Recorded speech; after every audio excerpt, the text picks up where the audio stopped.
Well, today I'm going to show you a great technique that can be done with almost any mould that you want to do this with. And it really is popular, and also it has been selling well.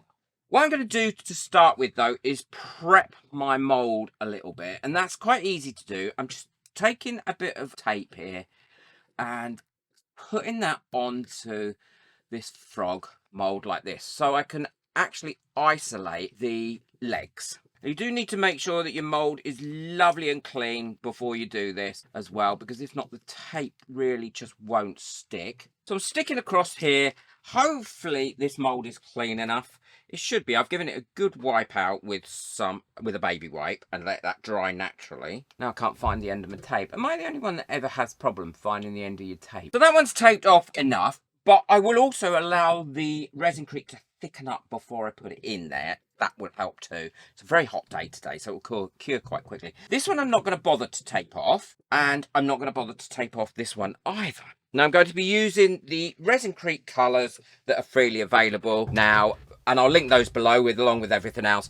And they sent me, thank you very much, a 3 kilogram, so 3,000 gram bag. I mean, you can still get it in the 1,000 grams, but if you want to buy it in bulk, then it's available in bulk too, and I'll link those in the description below. I've nearly finished this one. I use it so often. I've been making a lot of my kits to paint because they just keep selling out. I'll link that video at the end of this one because it's on my other channel actually. The next thing to do is mix up my ResinCrete. So now I'm going to get my scales and I'm going to measure it.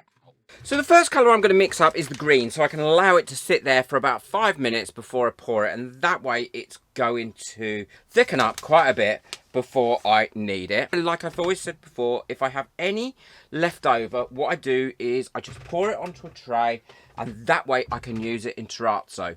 And if you want to know how I do terrazzo, I'll link that video at the end as well. So this is a 100 to 30, so that's 52. So half of 30 is 15, and I'll probably put in 16 or 17 this time to ensure that it is a little bit more liquidy because it is so hot today. Now I don't mix up my colour until I've mixed up my ResinCrete, and I'm mixing it in these little pots because it cleans out of silicone so easy. So that's the green. I might put a bit more in there to make it a bit more of a dark green. Yeah, I'm happy with that. And now I'm going to go ahead and mix up my other colours, and then I'll show you what I'm going to do next. So while that one there is thickening up a little bit, I can start to pour the red and the yellow. And all I'm going to do for this is pour a little bit in here like this. And pour it slowly so I don't trap any bubbles in it if I can help it. I'm just using a blunt nose needle here to get that into some of these little corners where I want it to be. So I'm happy with that. Just leave that to one side to cure. And then with the yellow one, how beautiful that yellow is. I'm doing the lizard with this one, and I want the head and the body of the lizard here to be coloured. And then hopefully this green is thickened up. Let's give it a bit of a stir. It might not stick to that. It's such a hot day today. Now I'm going to pop a bit in its head. There we go.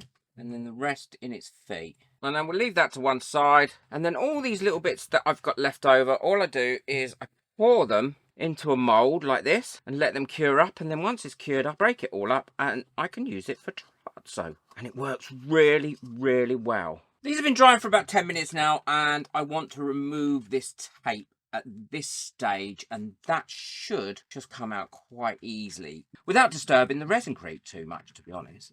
That's what I'm trying to avoid doing. Though I do seem to have done it on that one. Oh, I pulled his head off, look. Oh well, he won't be having any in his head.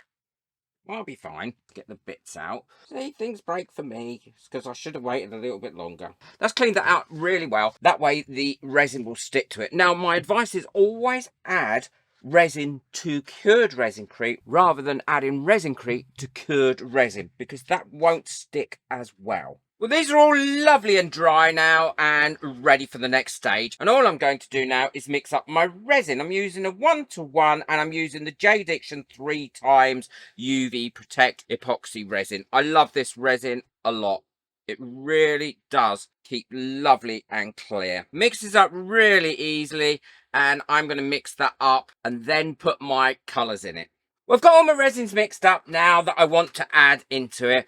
What I've used here is a gold mica powder with some gold glitter in. Now I'm going to pour this in nice and slowly, right to the very top, like that. And then I've also left myself a little bit of clear here that I'm going to put onto the feet, because as I was squidgy-widgying it and moving it around a little bit, I'm sure I probably cracked some of this that hadn't quite cured because I did it early, ResinCrete, and I don't want that to fall off.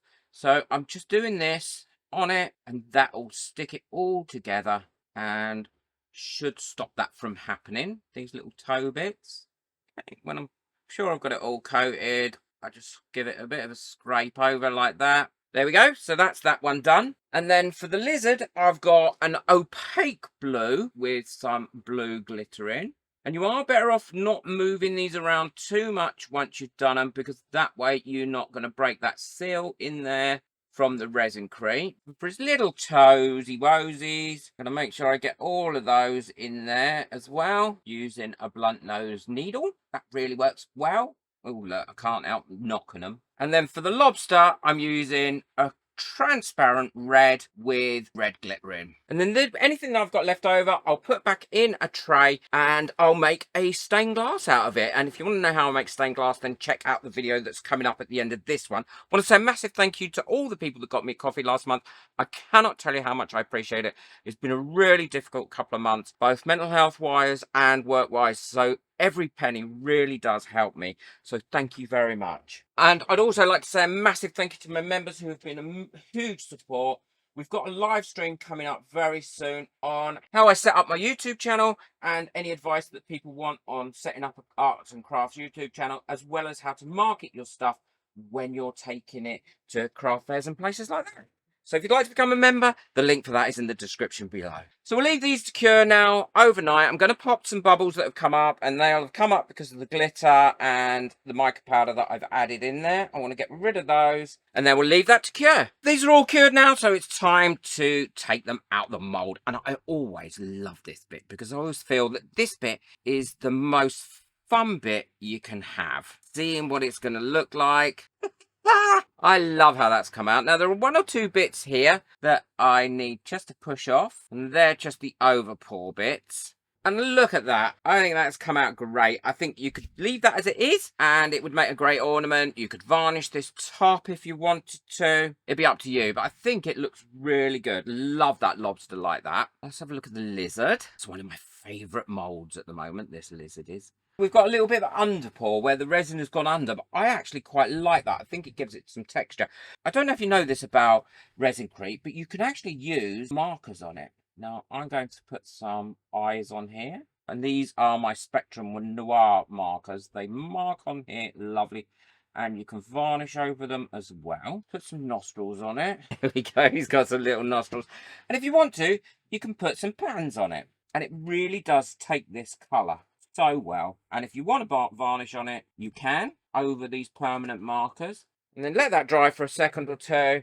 And then what I'm going to use is a different colour. I think this is vanilla, and just colour that in. I'll show you the frog in a second because there was a disaster with the frog. He's so cute with his little blue sparkly body. And look at how vivid that colour is, the actual ResinCrete. There we go. I think he's quite cute. And the other thing is you can use metallic pens. Now, I got these. J. Dixon sent them to me. Haven't used them or anything yet, but they're waterproof liquid chrome. Waterproof liquid chrome. That's silver. And I think that one is probably gold. And they're very high gloss as well, apparently. And you just have to shake them up, push them down so that the liquid comes through. And if these are available, I'm not sure if they're available or not. If these are available, I'll link them in the description below, along with everything else. And he's now become Robo Lobster.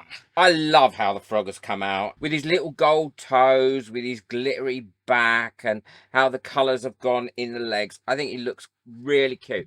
But he wasn't my first one. I redid him because when I took the first one out, I was very clumsy and I broke his toes off. And I didn't want to just make another one without telling you I'd made another one, because that's not how I do it. I like to show you when things go well and things go wrong. I also put ResinCrete in his eyes, and I wish I hadn't. I wish I'd left him like that. So in future, I will only actually do these parts of his legs.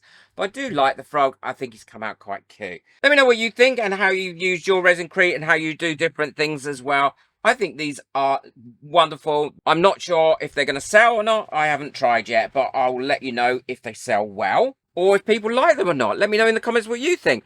Don't forget to check out the video that's coming up next. I think you'll really enjoy this one. Take care. Enjoy your crafting. Bye.